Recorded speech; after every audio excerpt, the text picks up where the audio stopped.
Dartmouth, MIT, and NYU, among other places.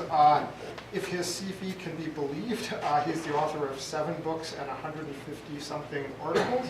And if the titles can be believed, they're on a quite unusually broad range of pretty interesting-looking topics across epistemology, metaphysics, philosophy of language, including work on thought experiments, vagueness, paradoxes, lots of other stuff. I won't say anything about the lots of other stuff so that we can get to the talk. Well, thank you very much. This is some of the ideas that I have talked about sort of up and down the hallway, talking to people like John Heil. And then since there was this opportunity to talk to so many ethicists and metaethicists and metaphysicians, it seemed like just the right thing I should try to put in a paper form. So this is not a really old paper, but it's one that I enjoy talking about in the hallways and trying to move it up to the next level. Okay, so we're missing a little bit out of this thing. Click again. Oh, I see. I keep on clicking until I make these points. That's good. All right. So I just saw the bossy guy. I want to first establish the title. So think of the most demanding morality. Right? So it's bossy. It tells you what you ought to do. It's specific. It makes a moral issue out of everything. It's overriding. You can't do the second best thing.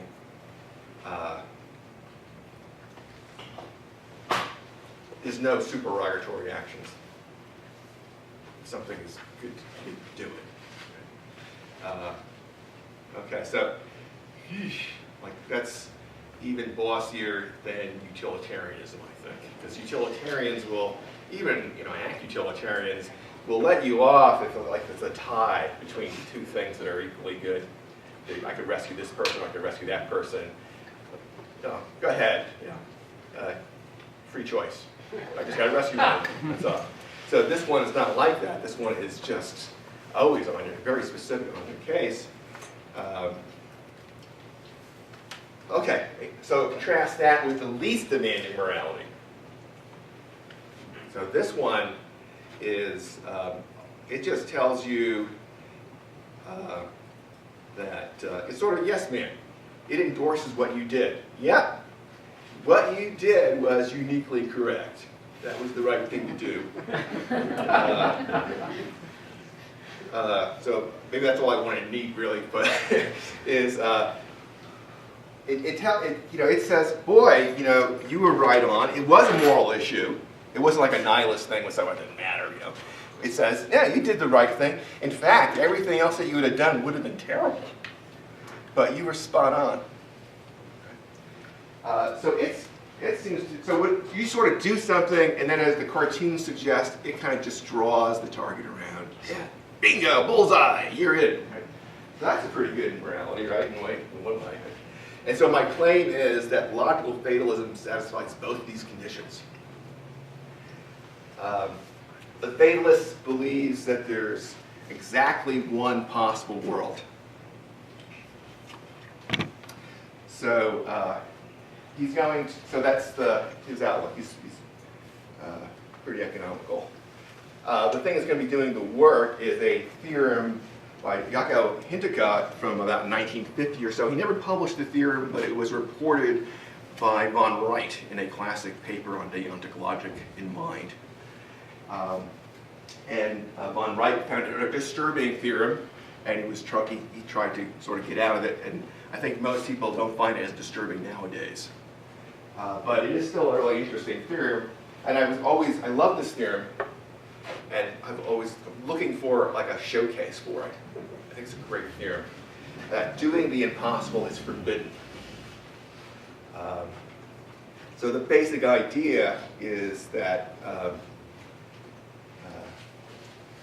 you're forbidden to do anything that entails doing the worst possible deed. So it's a kind of a closure principle that if I'm permitted to do something, then I'm permitted to do all the logical consequences of doing that thing. And so if I'm permitted to pet your dog, then I'm permitted to make contact with your dog. So if it was permitted for me to do the impossible, then I think of all the things that are entailed by doing the impossible. Like everything is really entailed, and you trivialize the ontologic. Arthur Pryor emphasizes this incidentally. So he was in an unpublished article on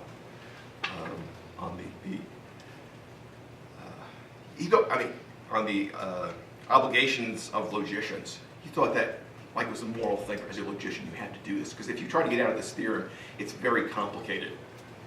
So you are going to make it more complicated, and then if you, on the other hand, if you accept the theorem, you make the ontologic a lot easier. So, you know, you should be punished as a logician. That's not the main current argument for it, although the theoretical elegance counts. I think mostly people, they're familiar with Grice and are pretty good at distinguishing between things that sound bad and that are false. So it can sound bad to say this thing. But the basic reasoning is, so I don't want to trivialize what's permitted by letting everything count. But also, I think you might think, well, how bad is it? Well, think of that worst possible deed. Seems like really bad, very bad. Gives you a different picture of Walt Disney. Right? In our culture, doing the impossible is a very positive thing. And I think we're making a pretty grave error. And I know, and one of that is just a general cultural correction. This is, especially if you go into the inspirational literature. So there's this quote, it's attributed to St. Francis of Assisi. I cannot find historians actually attributing this to him, but the inspirational people they're way ahead of the historians. Start by doing what's necessary, which I approve of. And indeed, one of the aspects of theory, it's obligatory to do what's necessary. And that also is pretty widely accepted. Right? Then what's possible? Well, there's no objection there. What's possible, I guess, is suddenly you're doing the impossible. Oh, that's a little worrisome, right? Because that's bad. So, so we should just sort of, I think, try to rethink this romanticism about doing the impossible. It seems to be a sinister trend in our culture. So, so what we're going to be interested in is so once you have the Heidegger theorem and the idea that there's only one possible world, start thinking about it a little bit. So suppose I did something different than I actually did. You know, that'd be terrible. That would be as terrible as the most terrible thing. So I've got to do exactly what I actually do. Right? So the pressure's on. I better do, if I deviate one little bit, it's like worse than what Hitler had done. Right? Oh, it's terrible because Hitler can't worse, add one more, terrible, one more Jew killed,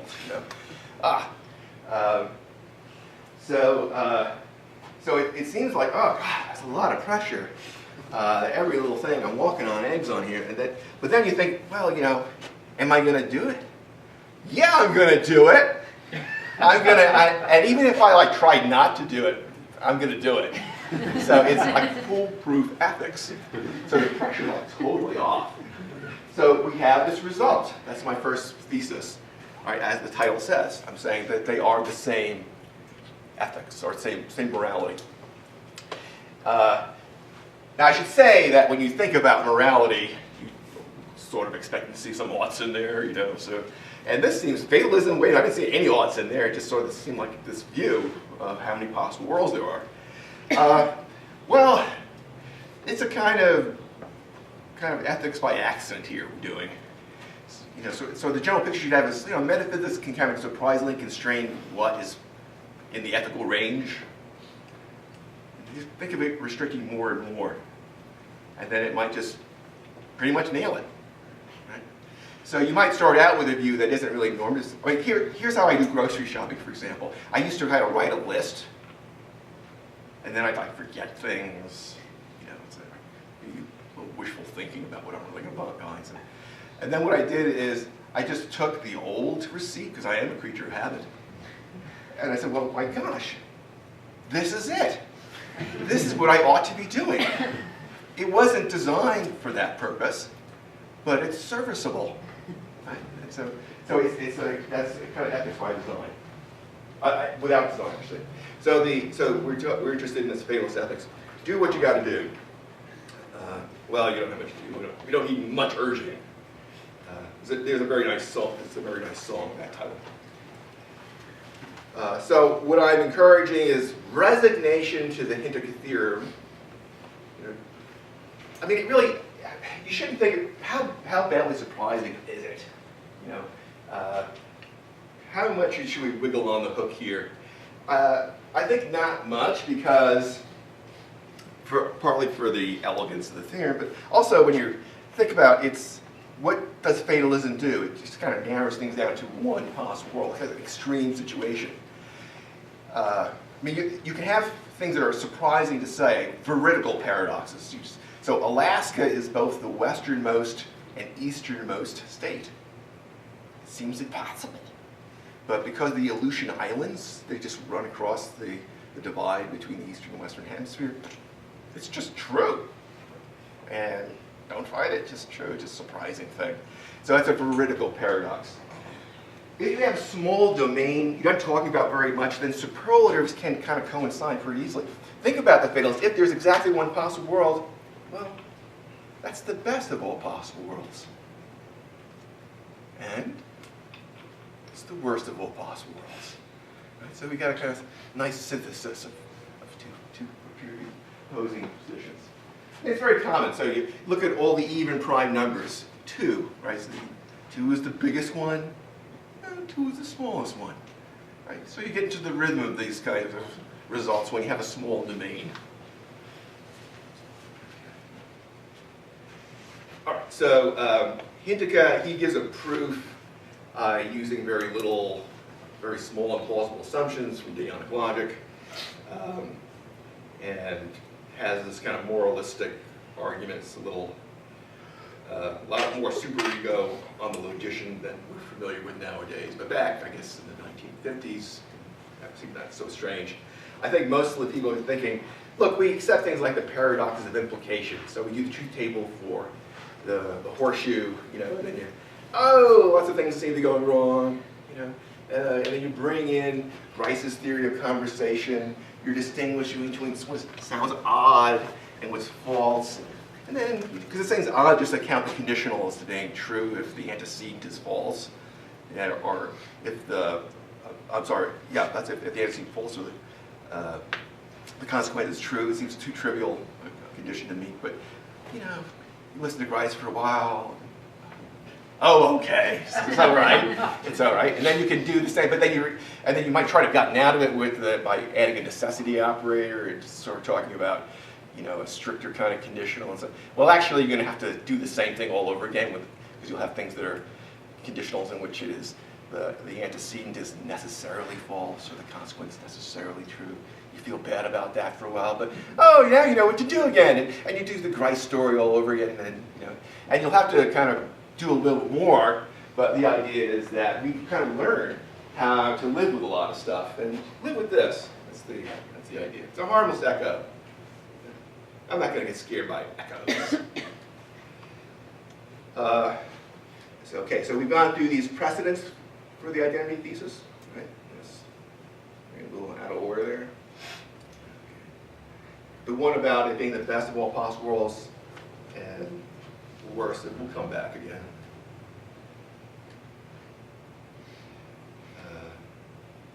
So the picture you're having is this, that you've got a view, fatalism, this view about what's the modal space, and it just sort of short circuits deontic logic into providing a complete specification of what you're going to do. It's kind of a modal collapse. And you think about math, you know, so math, what is possibly true in math is necessarily true. it's just surprising. You know, what's actually true in math isn't necessarily the case. I mean, there's a little bit more at play. You can introduce another notion of epistemic possibility. What I know, you know, for all I know stuff, and then you have more. That's what I think that helps to make sense of why the mathematicians still talk about what's possibly the case. But you're thinking about, you know, the metaphysical kind of possibility. It's a kind of interesting collapse. And indeed, that's how the fatalists, they kind of picturing the world as like math. So, like, how upset should you get over mathematical theorems? Not so upset, right? So the Pythagoreans, they got upset because they looked at an isosceles, right? They thought everything should, there should be fractions everything should be in ratios, and then they looked at an isosceles right triangle, and the hypotenuse is not commensurable with the size. Well, chill out. Think about it. I mean, you can't really, that's how it is. That just, and the right, they just should. It's just they were irrational to get and so we are kind of irrational, and what we do is we kind of, once we recognize that that's how it is, and necessarily so, don't howl for the moon. It's that, and the Stoics like that idea, and they would bring out the kind of, calming you down effect of fatalism, because your emotions are, neck deep in counterfactuals, and so if you start crushing your counterfactuals, you start calming you down. Okay. But what's kind of interesting, I think, especially what we mentioned Arthur Pryor, because he had this, according to Hume, you cannot derive an ought from an is. And then Arthur Pryor, we'll see, he said you can derive an ought from an is. They were kind of vague oughts. That's not very much guiding what you do. But the fatalist looks like he's up to something else. He's going to get you the ought without any premises. He's just going to use his inference rules and get oughts for free. So he seems to raise this other interesting possibility for a fatalist derivation. So the manner in which it's falling out is what interests me.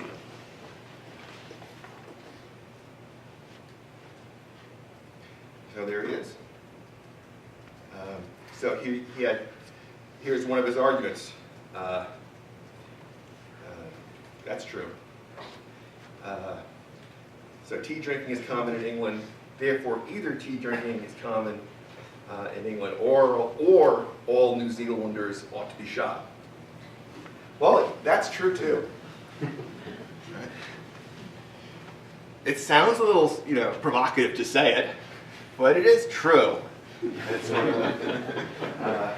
So I think that's the one he's pretty content with, and he's saying it, as a resident of New Zealand. Now you might think, oh, that hybrid statement isn't really an ought statement, but then what he does is he just, okay, you think that maybe that's actually an is statement, the either or thing. It's a hidden. So what do you do with hybrid statements? Where it's hybrid ones, it's is or ought kind of statements. Right? Are those ought statements or is statements? Well, he's going to sort of get either way. That's his. So he says, suppose you say that that's really an is statement. So you reject his earlier derivation. Well, then he'll reason this way. So he'll just use the disjunction and then reason, have something that's false here. Tea drinking is not common in England. And then get something that's also false, and I disapprove of, shooting all the New Zealanders. But we were just looking for valid arguments, and that would be good enough. Because you would say you can't validly derive. So this argument's not sound, but it's not as good as the other argument, I think. But nevertheless, he's making a point about validity. Now, there's an interesting, how significant was Pryor's stuff? That's a big topic. So, one interesting claim is it refutes non-cognitivism. Because it doesn't matter how important or interesting or how knowable the thing is. It's showing you have truth values from all statements. So Charles Pignon, in his, so he has this anthology, so he breezily writes his obituary for the prescriptivists. I think it's a great line, I think. He may have not known it, but from 1960 onward, when Pryor had published his thing, R.M. Hare was a dead philosopher walking. He is a good stylist, I think. So Pignon, great meta-ethical significance, according to Pignon. But he said, well, but on the other hand, he joins the great majority in thinking there isn't any ethical significance. That it's just, they're ethically trivial, these derivations. That's the majority view. You don't really kind of guide what you're supposed to do with these kind of arguments. They're kind of vague. They don't specify what ought to be done. So different from the fatalist, every little thing is now specified. Right? At least that's what he's claiming.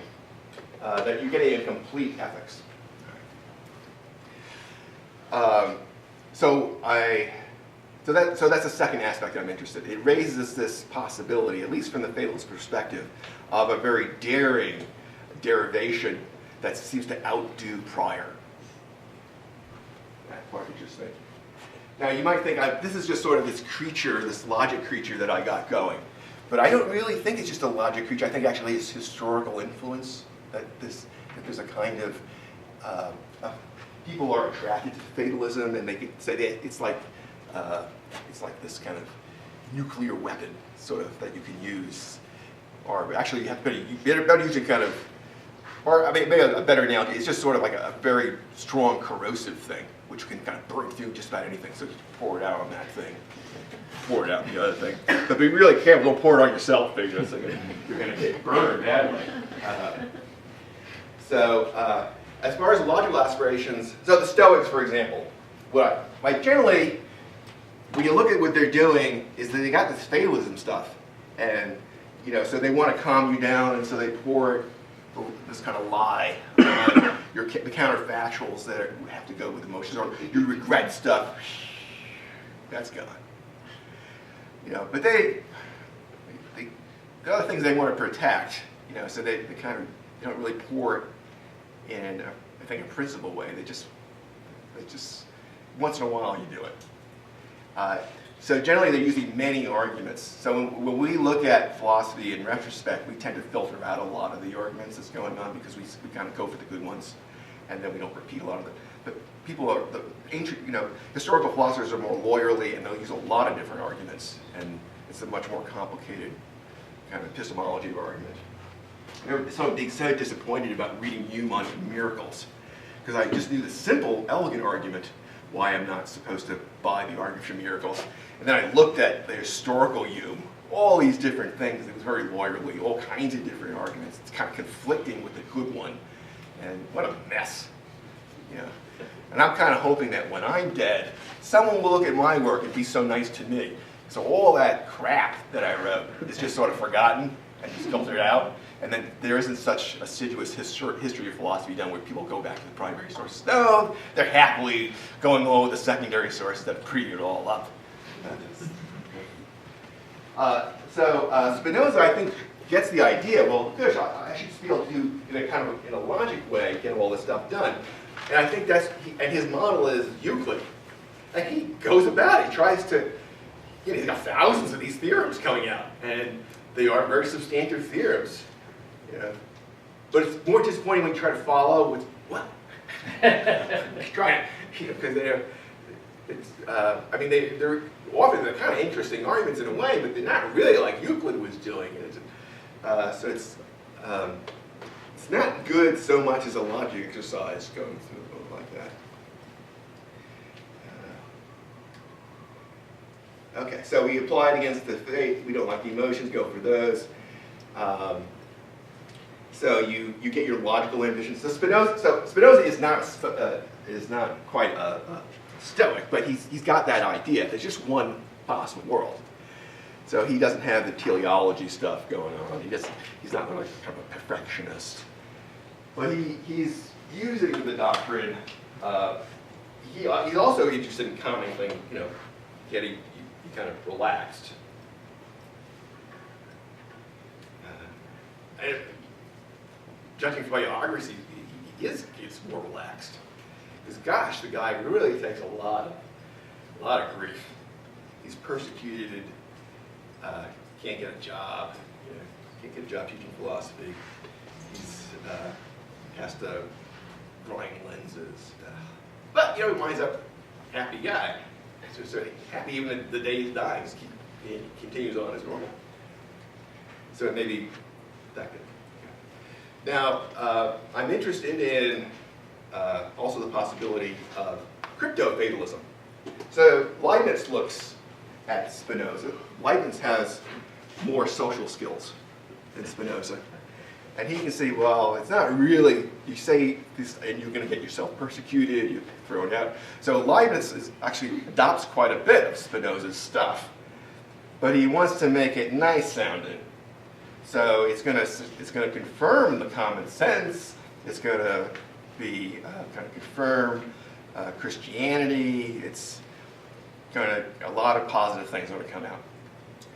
Now, when you look at it more carefully, though, and he is very conscious about how it's going to present this material, and he doesn't really want to quite say what's false, but it's more like what these sort of key terms mean, and so they're not really so evident in the original presentation. You have to start looking through these letters and so on. What does causation really amount to? And you get really into all the scholarship, and by God, that's what it is. But then you've already bought the car. So there's this effect that, although he does kind of stick with what he originally said, it looks a lot different when you go through the fine print. And by then, if you've bothered to go through the fine print, you're going to give him a pass, I think. And if you don't read the fine print, it looks like, oh well, he's just saying nice things, worthy of being supported by princes. So this opens my category of the crypto-fatalist. So with him, it sounds like he's no fatalist at all. He's got infinitely many of these possible worlds. And it looks like, gosh, that's great. We're not fatalists anymore. But then when you kind of look at the fine print and you look at how can God not make the best of all possible worlds? And so sort of looking like these are pretty notional alternatives, fancies of God or something like that, or things he could think about or something, but they don't seem to be, they really don't have a chance. It had to be the best of all possibles. And then it looks like, bingo, we're back into fatalism. It's just, it looks nicer. Right. Then you think, well, has that ended? Well, you look to another guy who sounds a lot like Leibniz. Right. So this language is only a possible worlds gets to really in the 20th century. Leibniz talks about, he introduced the idea, but I think because you've got good quantificational theory that you see what you can do with possible worlds. Lewis is very good at all this logical stuff, and he gets this out of physics. But when you look at it that way and you see what Leibniz is doing, you get suspicious of Leibniz, you start thinking, well, he's the same way. His metaphysics, he's got all these, the possible world, I mean, they're causally independent of each other. And they sort of seem to be complete alternative ways things be in a way, but it seems more like one giant, mother of all possible worlds containing the other little possible worlds. And then it really seems, well, he is just like a hidden fatalist of some sort. And then you look at the objections that people have to the view, and they seem to start to mirror fatalism objections. Now, the classic objection to the Stoics was, well, wait a minute, you can't really believe that stuff because it would just ruin practical reasoning. So they had the lazy argument that was used against so the Cicero has the lazy argument here.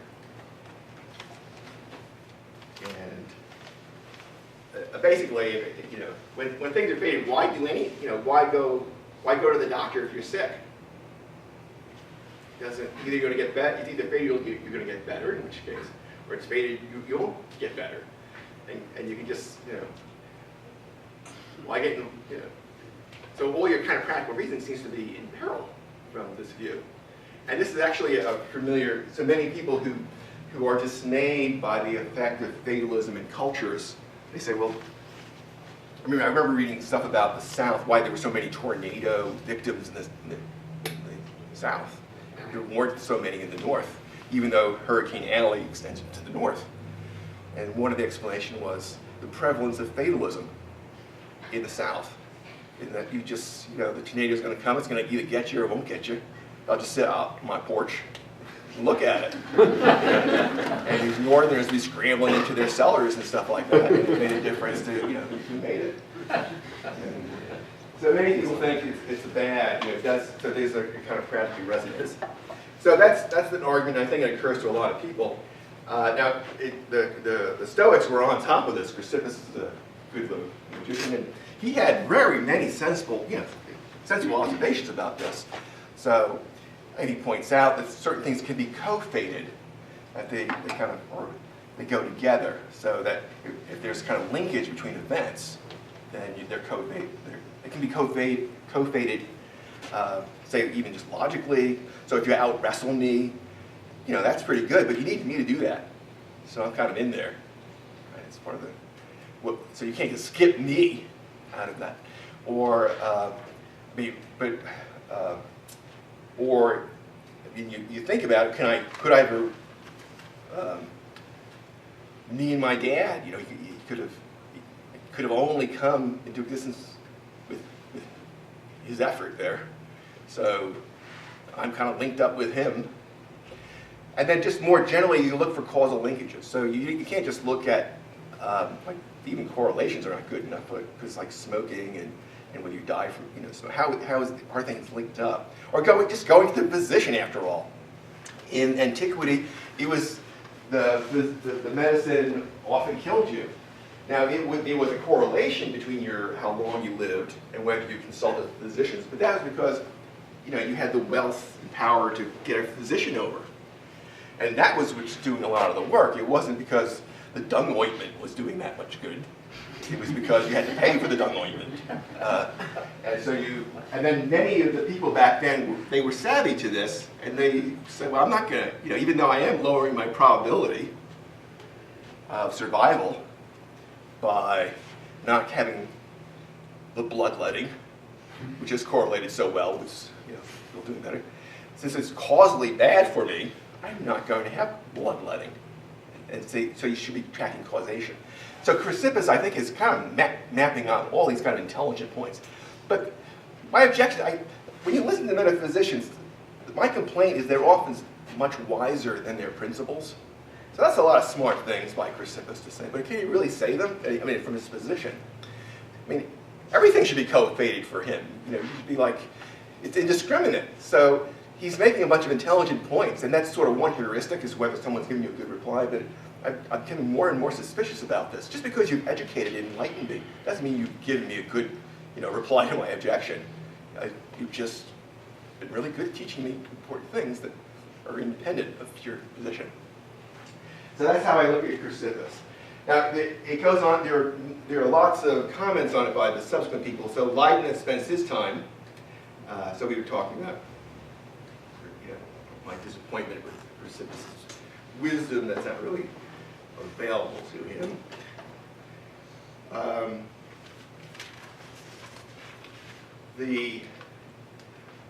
Once you have, so the crypto-fatalists step in, as I think they should, because they are going to get affected by this. So the underlying logic is fatalism, I think. So the crypto, and so Leibniz indeed says interesting things. So his idea is, oh, yeah, you're doing stuff. You're helping making the world perfect. Think of it. You're helping out. And it's better to actually do something than just to let it get perfect. Get in there and make it perfect.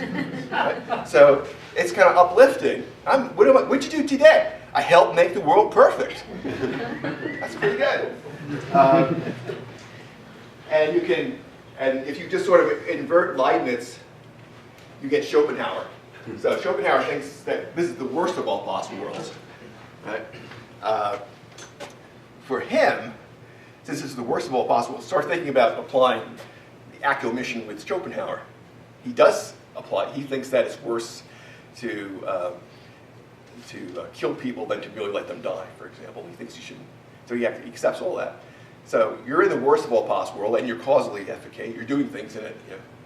So, but what's better? I mean, I could just let the world go to hell, or I could make it go to hell. Sit back and raise your poodles. You shouldn't be out there making things worse. Just let it be the worst.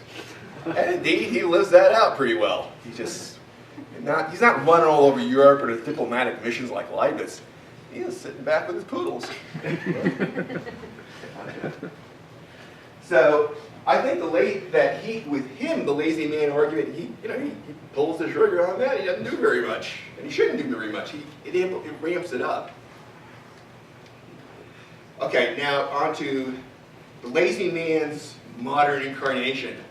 So a good Leibniz scholar, Robert Adams, starts to think about Lewis's metaphysics, and he develops this objection that the metaphysics undermines morality. There's all the evil there is, it's just sort of fixed. So for Lewis, all these other possible worlds exist. They're just not actual. Only ours is actual. And actual is just an indexical term. It's something fancy about us. There's no magic to us. In those other possible worlds, they're actual relative to where they're speaking. It's like the word here. That's how the word. Okay. So then Adams is concerned about the following. Suppose you pull a child away from the path of an oncoming car. Did you reduce the overall evil in the universe? Which bad stuff happened? Nah, it's exactly the same amount. You just changed whether it was actual. So for Adams, that doesn't seem like you're getting much done. Indeed, you can't get anything done.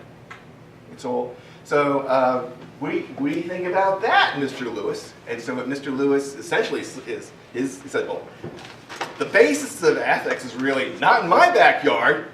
That you can't have the actual world is the one that's really important. What goes on, in these other possible worlds? I don't care about the complete strangers, as the word, it's only these extreme act utilitarians that they're the problem because they just care, they're just really impartial. All ethics, according to, except for the utilitarians, are partialists. And so his idea is, well, you just, in what the girl that you save, she's one of your world mates, and the one in the other possible, the counterpart in the other possible is not. And so how much does that other little girl in the other possible world count? Dude, nothing. Zip. So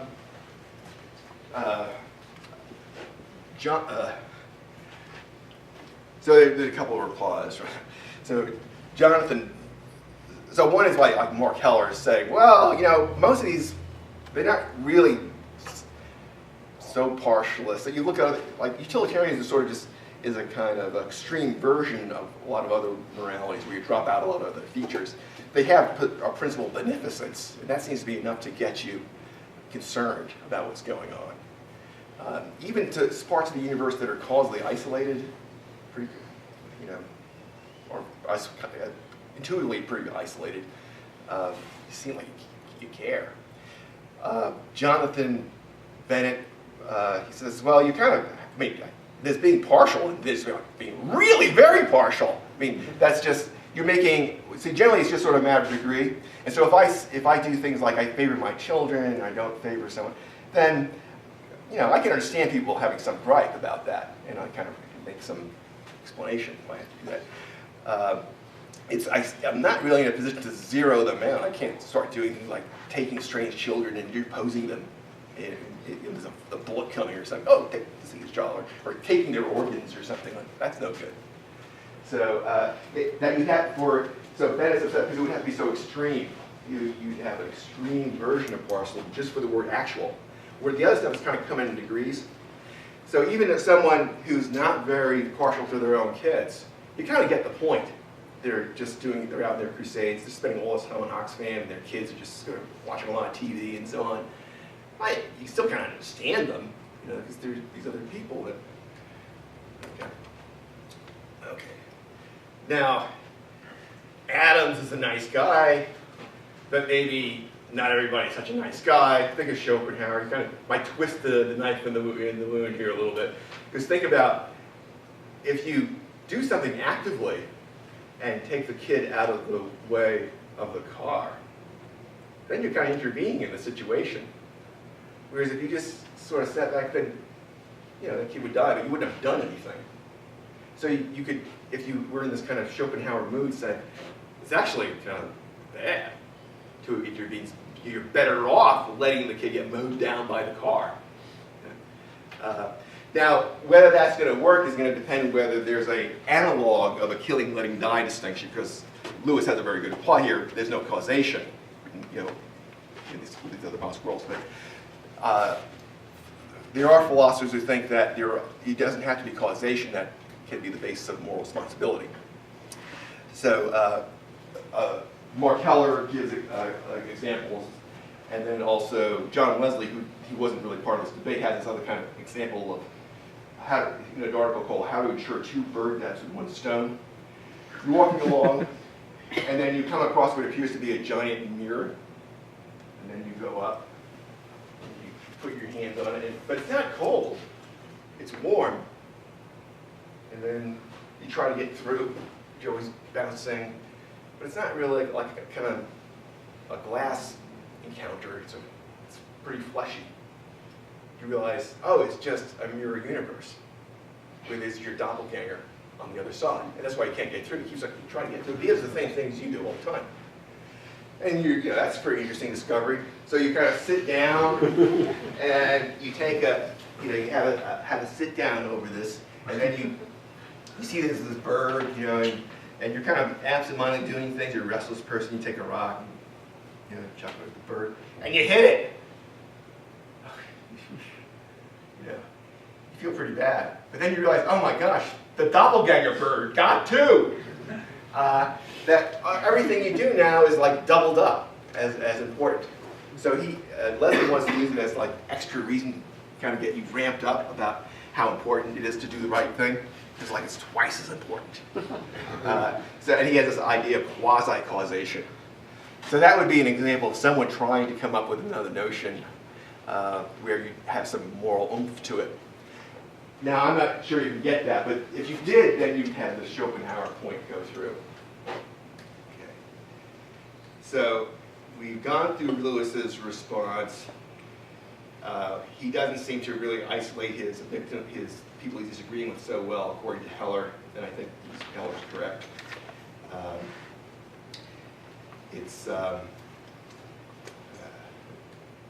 We've gone through the Bennett's point that it's the partialism, it's too absolute for actual.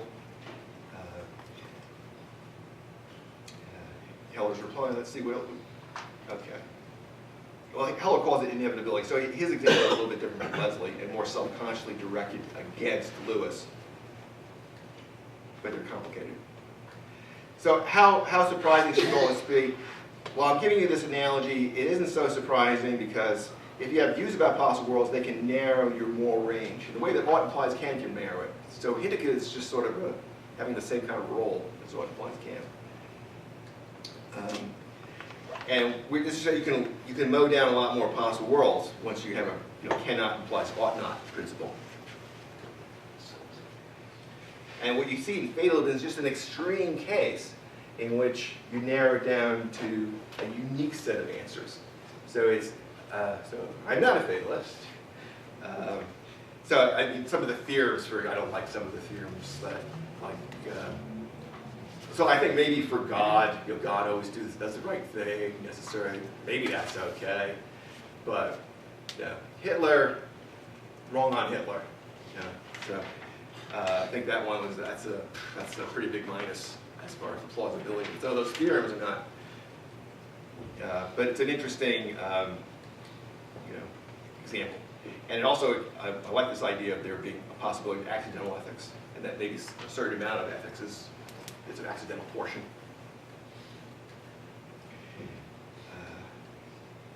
So, just to summarize, fatalism is the most and the least demanding morality. It's a kind of a default morality. It shows that ought can be derived, or at least this possibility from the logical point of view, from the fatalist without any premises at all. And I'm bullish on the lazy argument as how well it works with fatalists, and I think it can be amplified if you're a pessimist. I'm not a pessimist, but it's interesting. And that, just historically, that the moral passivity argument, objection that Adams has is just the lazy argument applied to crypto fatalists. Yeah, thanks.